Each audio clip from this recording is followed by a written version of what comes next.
And welcome back to the Benning Report. The mission of the Ranger Training Brigade is to further develop the combat arms skills of soldiers assigned to units whose primary mission is to engage in close combat, direct fire battles. The goal is to develop the finest combat leaders in the military, and so we continue our series on Ranger School.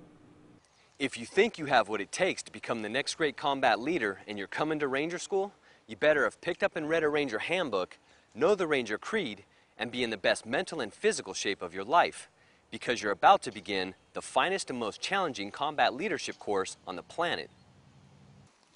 An American Army Ranger is the finest combat leader that the United States Army can produce. He's a soldier that thinks well under stress, has critical thinking skills, has the ability to move further and faster than anybody else, and he's going to lead his men into combat and execute his mission successfully.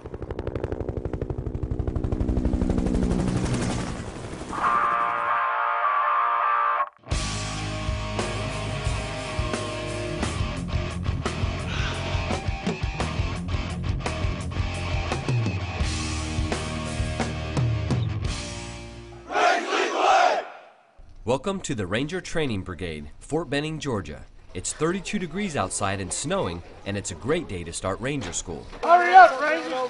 Hurry up!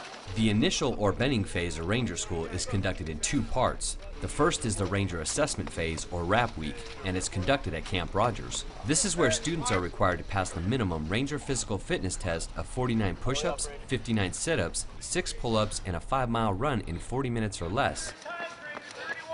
31:25, 31:27. They'll also be evaluated at the Combat Water Survival Test, land navigation, a 12-mile road march, Ranger Stakes, the Darby Mile, and the Malvesti obstacle course. Students will also execute demolitions and airborne refresher training, and airborne soldiers will jump from high-performance aircraft. They're going to be physically tested during RAP Week, all the way from the PT test to the airborne operation at the end of RAP Week. Basically, it's a marathon event for them. Very little sleep, averaging somewhere between 3 to 5 hours of sleep a night. And then once they get out to the patrolling phase, the marathon continues. The second part of the Benning phase is conducted at Camp Darby and focuses on patrolling techniques and execution of platoon combat operations. But first, students must negotiate the infamous Darby Queen obstacle course.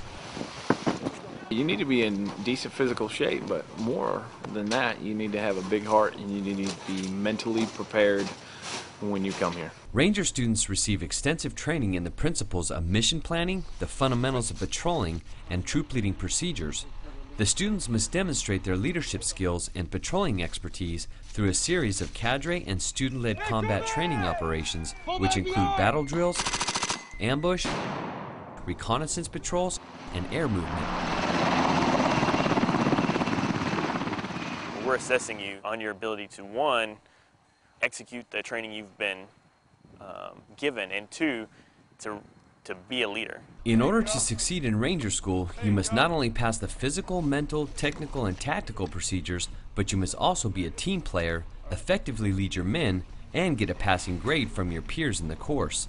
If they did pass patrols, they don't pass peers, but depending on how well they did in patrols and how much they actually contribute to the patrol itself, on a case-by-case, it's taken up to the battalion commander and brigade commander, and they decide whether or not to send that ranger on to mountains. A lot of people come here thinking that they'll just, gut through it by themselves, and they don't embrace the whole concept of it's a team effort, and you're learning to work as a member of a team and to lead a team.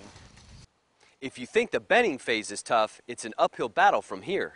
The students who successfully made it through phase 1 will now move up to North Georgia for what many say is the most physically demanding part of Ranger School, the mountain phase.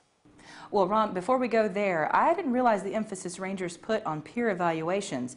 Now, that's an aspect you don't hear a lot about outside of Ranger School, but it seems to be a pretty big deal, huh? It's very important, and all future Ranger students should pay close attention to this. If you're coming to Ranger School, you better have great people skills, be a team player, and check your ego at the door. Because if you don't, chances are you won't make it through. I spoke with a lot of Ranger students who got recycled or dropped from the course for this very reason. You have to remember, this is a combat leadership course, and it's all about the success of the mission and the survival of you and your men while you're in battle.